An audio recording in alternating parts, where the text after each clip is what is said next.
ಕಲ್ಯಾಣ ಕರ್ನಾಟಕ ಬೀದರ್ ಜಿಲ್ಲೆಯಲ್ಲಿ 102ನೇ ಕ್ರೈಸ್ತ ವಾರ್ಷಿಕ ಜಾತ್ರೆ ಸೈಂಟ್ ಪಾಲ್ ಮೆಥೋಡಿಸ್ಟ್ ಚರ್ಚ್ ಬೀದರ್ನಲ್ಲಿ ದಿನಾಂಕ 9, 10, 11ನೇ ಮೇ 2025ರಲ್ಲಿ ಘನ ನೆಲ್ಸನ್ ಸುಮಿತ್ರಾ ಜಿಲ್ಲಾ ಮೇಲ್ವಿಚಾರಕರು ಹಾಗೂ ಘನ ಜೈಪಾಲ್ ಜಿಲ್ಲಾ ಮೇಲ್ವಿಚಾರಕರ ನೇತೃತ್ವದಲ್ಲಿ 9ನೇ ಮೇ ರಂದು ರಾತ್ರಿ ಭವ್ಯ ಮೆರವಣಿಗೆಯಿಂದ ಪ್ರಾರಂಭಿಸಲಾಯಿತು. 10ನೇ ಮೇ ಅಂದು ಭಜನೆಯ ಸ್ಪರ್ಧೆಯನ್ನು ಆಯೋಜಿಸಲಾಗಿದೆ. ಸಹಸ್ರರು ಕಲ್ಯಾಣ ಕರ್ನಾಟಕದ ಕ್ರೈಸ್ತ ಭಕ್ತಾದಿಗಳು ಉತ್ಸುಕತೆಯಿಂದ ಭಾಗವಹಿಸಿದರು. 11ನೇ ಮೇ ಅಂದು ಜಿಲ್ಲೆಯ ಕ್ರೈಸ್ತ ಜಾತ್ರೆಯ ಸಂಸ್ಥಾಪಕರಾದ ತಾತಾ ಸಿಮೆಂಟ್ಸ್ ಅವರ ಪ್ರಶಸ್ತಿಯನ್ನು ಕ್ರೈಸ್ತ ಸಮಾಜದ ಸೇವೆ ಮಾಡಿದ ಎಸ್ಪಿ ರಾಜಶೇಖರ್ ಅವರನ್ನು ಗುರುತಿಸಿ ಜಿಲ್ಲಾ ಉಸ್ತುವಾರಿ ಸಚಿವರಾದ ಈಶ್ವರ್ ಖಂಡ್ರೆ ಅವರ ಅಮೃತ ಹಸ್ತದಿಂದ ಪ್ರಶಸ್ತಿ ನೀಡಲಾಯಿತು. ಈ ಕಾರ್ಯಕ್ರಮದಲ್ಲಿ ಇನ್ನೋರ್ವ ಸಚಿವರಾದ ರಹೀಂ ಖಾನ್ ಅವರು ಉಪಸ್ಥಿತರಿದ್ದರು. ಹೈದರಾಬಾದ್ ಕರ್ನಾಟಕ ಕ್ರಿಶ್ಚಿಯನ್ ಡೆವಲಪ್ಮೆಂಟ್ ಅಧ್ಯಕ್ಷರಾದ ಈ ಕುಮಾರ್ ಸೈಂಟ್ ಪಾಲ್ ಮೆಥೋಡಿಸ್ಟ್ ಜಿಲ್ಲಾ ನಾಯಕರಾದ ಆಲ್ಬರ್ಟ್ ಕೋಟೆ ಪಾಸ್ಟರ್ಗಳು ಹಾಗೂ ಸಹಸ್ರರು ಜನ ಸಾಮೂಹಿಕ ಇತ್ತು.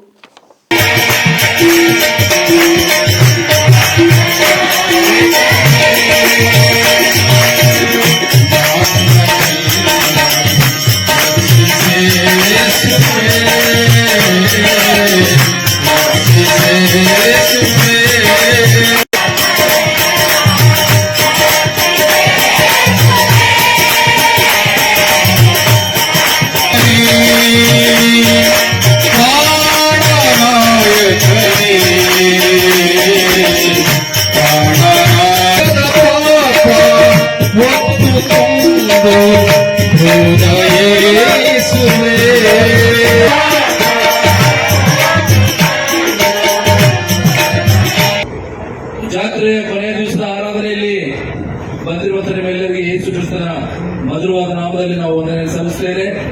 ಮತ್ತು ಮುಖ್ಯವಾಗಿ ನಾನು ನಿನ್ನೆ ದಿವಸ ಖಂಡ್ರೆಜಿಯವರ ಅವರಿಗೆ ನಾನು ಮಾತಾಡಿ ಹೇಳಿದೆ, ನಾಳೆ ನಮ್ಮ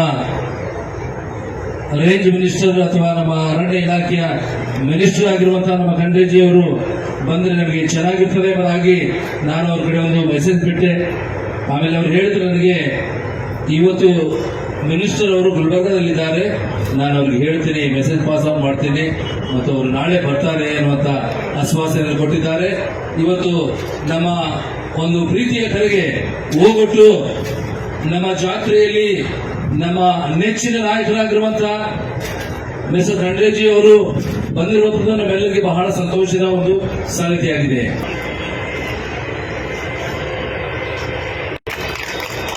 ಅದು ಮಾತ್ರವಲ್ಲದೆ ನಮ್ಮ ಮಧ್ಯದಲ್ಲಿ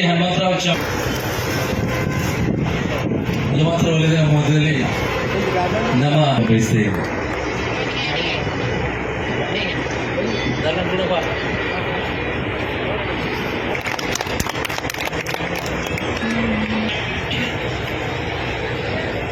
ಎಲ್ಲ ಧರ್ಮ ಪ್ರವಾದಿಗಳಿಗೆ ಸ್ಮರಿಸುತ್ತಾ ಇಂದಿನ ಈ ಪವಿತ್ರವಾದಂತಹ ಕಾರ್ಯಕ್ರಮ ಎಲ್ಲ ಸಹೋದರ ಸಹೋದರಿಯರು ಸೇರಿದ್ದೀರಿ. ಅದರಲ್ಲಿ ವಿಶೇಷವಾಗಿ ಬಹಳ ನಮ್ಮ ಕಿವಿಗಳಿಗೆ ಇಂಪಾದಂತ ಒಂದು ಭಜನೆ ಕೀರ್ತನೆ ಮಾಡುವಂತ ಒಂದು ತಂಡನ ಬಹಳ ಒಳ್ಳೆಯ ರೀತಿಯಿಂದ ನೀವು ಭಜನ ಏನೊಂದು ಗೀತೆ ಹಾಡಿದ್ದೀರಿ. ಬಹಳ ಆ ಗೀತೆ ಕೇಳಿದ್ರೇನೆ ಒಂದು ರೀತಿಯಲ್ಲಿ ಶಾಂತಿ ಸಮಾಧಾನ ಆಗಿದೆ. ಅದಕ್ಕೆ ನಿಮ್ಮೆಲ್ಲರಿಗೆ ಅಭಿನಂದನೆ. ಮತ್ತು ಇವತ್ತಿನ ಒಂದು ಜಾತ್ರೆ 100 ವರ್ಷದ ಇತಿಹಾಸ ಇರುವಂತಹ ಒಂದು ಜಾತ್ರೆಗಳಂದ್ರೆ ಏನಪ್ಪಾ, ಎಲ್ಲಾ ಸಮುದಾಯಗಳು ಇವತ್ತು ಜಾತ್ರೆ ಆಚರಣೆ ಮಾಡ್ತೀರಿ. ಅದರಲ್ಲಿ ವಿಶೇಷವಾಗಿ ಎಲ್ಲಾ ಜಾತಿ ಎಲ್ಲ ಭಾಷೆ ಧರ್ಮೀಯರು ಸೇರ್ತಾರೆ. ಇದರಲ್ಲಿ ನೀವೆಲ್ಲ 100 ವರ್ಷಗಳ ಇತಿಹಾಸದಲ್ಲಿ ಏನು ಯೇಸು ಕ್ರೈಸ್ತರವರು ನಮ್ಗೆ ಏನೇನು ಇವತ್ತು ತತ್ವ ಸಿದ್ಧಾಂತಗಳು ಕೊಟ್ಟಿದ್ದಾರೆ, ಏನು ಆದರ್ಶಗಳು ಕೊಟ್ಟಿದ್ದಾರೆ, ಮತ್ತು ಇವತ್ತಿನ ದಿನಮಾನಗಳಲ್ಲಿ ಜನರಿಗೆ ಏನ್ ಬೇಕಾಗಿದೆ, ಶಾಂತಿ ಸಮಾಧಾನ, ಅವ್ರು ಹೇಳಿದಂತ ಆಲೋಚನೆಗಳು ವಿಚಾರಗಳು ಅವೆಲ್ಲವನ್ನು ಬಿಂಬಿಸಲಿಕ್ಕೆ ಲೋಕ ಕಲ್ಯಾಣಕ್ಕಾಗಿ ಜನ ಕಲ್ಯಾಣಕ್ಕಾಗಿ ಈ ಜಾತ್ರಾ ಮಹೋತ್ಸವಗಳು ನಡೀತವೆ. ಈ ಜಾತ್ರೆಗಳು ನಮ್ಮ ಸಂಸ್ಕೃತಿಯನ್ನು ಪ್ರತಿಬಿಂಬಿಸ್ತವೆ. ಮತ್ತೆ ಜಾತ್ರೆ ನಿಮಿತ್ತ ಜನ ದೂರದಿಂದ ನಮ್ಮ ಇತಿಹಾಸ ಇದೆ, ಒಂದು ಪರಂಪರೆ ಇದೆ, ಸಂಪ್ರದಾಯ ಇದೆ. ಬಹಳಷ್ಟು ಎಲ್ಲೇ ಇದ್ರೂ ಅತ್ಯಂತ ಶ್ರದ್ಧೆಯಿಂದ ನಂಬಿಕೆಯಿಂದ ಎಲ್ಲ ಒಂದು ಕಡೆ ಸೇರ್ತಾರೆ. ಸೇರಿ ಇವತ್ತು ಒಂದು ಪ್ರೀತಿ, ವಿಶ್ವಾಸ, ಒಂದು ಇವತ್ತು ಸದ್ಭಾವನೆ, ಸಹೋದರತ್ವ, ಸಹಬಾಳ್ವೆ, ಇದರ ಬಗ್ಗೆ ಇವತ್ತು ಒಂದು ರೀತಿಯಲ್ಲಿ ಜನರಲ್ಲಿ ಆ ಒಂದು ಆಲೋಚನೆಗಳು ಬರ್ತವೆ. ಹೀಗಾಗಿ ಈ ಜಾತ್ರೆಗಳು ನಮ್ಮೆಲ್ಲರನ್ನು ಒಗ್ಗೂಡಿಸುವಂತ ಒಂದು ಶಕ್ತಿ ಈ ಜಾತ್ರೆಗಳಿದೆ. ಅದಕ್ಕೆ ಈ ಜಾತ್ರಾ ಮಹೋತ್ಸವದ ನಿಮಿತ್ತ ನಿಮ್ಮೆಲ್ಲರಿಗೆ ನನ್ನ ಪರವಾಗಿ ಹಾರ್ದಿಕ ಅಭಿನಂದನೆ ಮತ್ತು ಶುಭಾಶಯಗಳನ್ನು ಕೋರ್ತಾ ಇದ್ದೇನೆ. ಆತ್ಮೀಯ ಬಂಧುಗಳ, ಇವತ್ತೇನು ಯೇಸು ಕ್ರೈಸ್ತರವರು 2000 ವರ್ಷಗಳ ಕೆಳಗಡೆ ಈ ದೇವರ ಪ್ರತಿನಿಧಿಯಾಗಿ ಭೂಮಿ ಮೇಲೆ ಬಂದು ಜನ್ಮ ತಾಳಿ, ಇವತ್ತೇನವರು ಅಂದಿನ ದಿನಮಾನಗಳಲ್ಲಿ ಎಲ್ಲ ಕಡೆ ಅಂಧಕಾರ ಇತ್ತು, ಅನ್ಯಾಯ ಇತ್ತು, ಅತ್ಯಾಚಾರ ಇತ್ತು, ಅಸಮಾನತೆ ಇತ್ತು, ಮಹಿಳೆಯರಿಗೆ ಯಾರಿಗೂ ಸ್ವಾತಂತ್ರ್ಯ ಇರಲಿಲ್ಲ, ದಬ್ಬಾಳಿಕೆ ಇತ್ತು.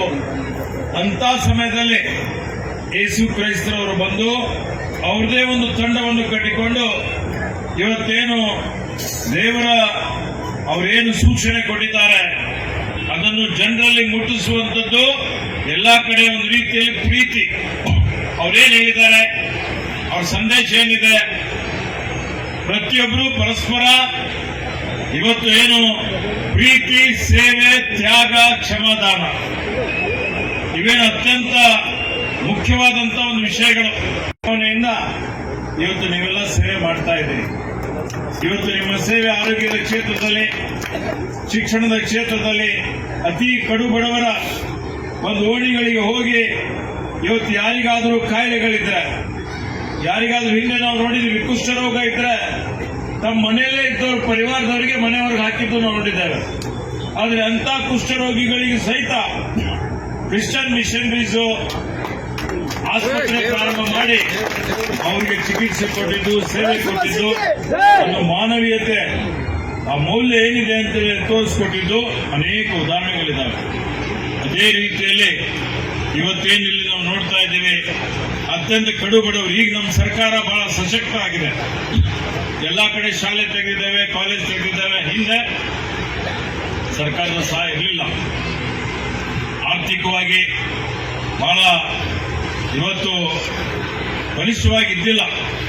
ಅಂತ ಸಮಯದಲ್ಲಿ ಕ್ರೈಸ್ತ ಮಿಷನರೀಸ್ಗಳು ಬಡವರ ಬಡಾವಣೆಯಲ್ಲಿ ಶಾಲೆಗಳು ಪ್ರಾರಂಭ ಮಾಡಿ ಮಕ್ಕಳಿಗೆ ಶಾಲೆಗೆ ಕರ್ಕೊಂಡು ಹೋಗುವಂಥದ್ದು, ಶಿಕ್ಷಣ ಕೊಡುವಂಥದ್ದು, ಅವರಿಗೆ ಆರೋಗ್ಯದ ವ್ಯವಸ್ಥೆ ಕೊಡುವಂಥದ್ದು, ಪೌಷ್ಟಿಕಾಂಶದ ಆಹಾರ ಕೊಡುವಂಥದ್ದು, ಇಂಥ ಅನೇಕ ರೀತಿಯ ವಿಧಾಯಕ ಕಾರ್ಯಕ್ರಮಗಳು ಮಾಡಿದಂತಹ ಶ್ರೇಯಸ್ಸು ಯಾರಿಗಾದರೂ ಸಲ್ತದೆ ಅಂದ್ರೆ ಅದು ಕ್ರೈಸ್ತ ಮಿಷನ್ಗೆ ಸಲ್ತದೆ ಅನ್ನುವಂಥ ಮಾತನ್ನು.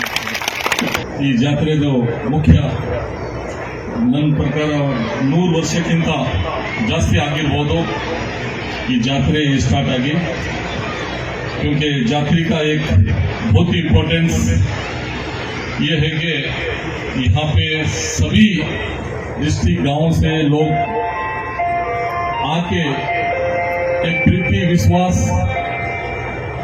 और समाज को लेके चिंतित और स्पेशली यीशु इस्लाम के बारे में एक अच्छा सा संदेश पूरे डिस्ट्रिक्ट, पूरे कर्नाटक को क्राइस्ट समाज से जाता है.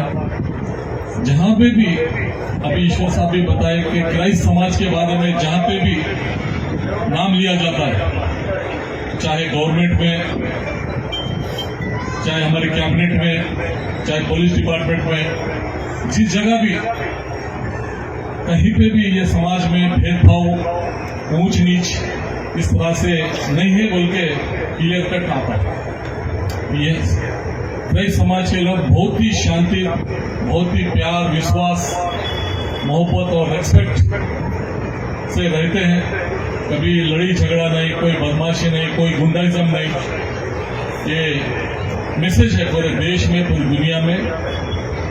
इसका रीजन है सबसे पहले यीशु मसीह और बाइबल.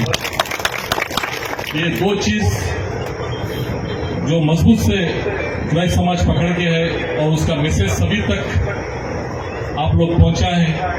तो इसके लिए मैं आप सभी को बहुत बहुत धन्यवाद बोलता हूँ।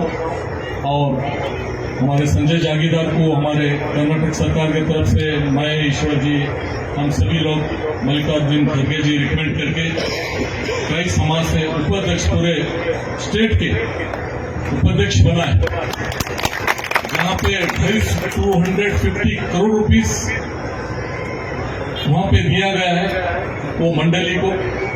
जितने भी चर्चेस है, स्कूल्स है, हॉस्पिटल्स है और क्राइस्ट समाज को जो जरूरत है 250 करोड़ माइनॉरिटी का बजट उनको सेपरेट दिया है क्राइस्ट समाज को, वो यूज करके खत्म होने के बाद मुख्यमंत्री बोले और मैं 250 करोड़ देता हूँ। ये 250 करोड़ रुपीज आप चर्चा करिए, उसके बाद फिर डबल मैं करता हूँ बोल के जज साहब को हमारे कैबिनेट में हम सब लोग थे, मैं, ईश्वर जी बोले हैं। तो आप सभी जो जो समस्या है एक पट्टी बना के मुझे, ईश्वर खंडे जी को, संजय जागीरदार जी को लेके वो जो भी प्रॉब्लम है, जो भी इश्यूज है उसको कंप्लीट करेंगे हम, इतना बोलते हैं। मैं सभी को बहुत बहुत धन्यवाद बोलता हूँ।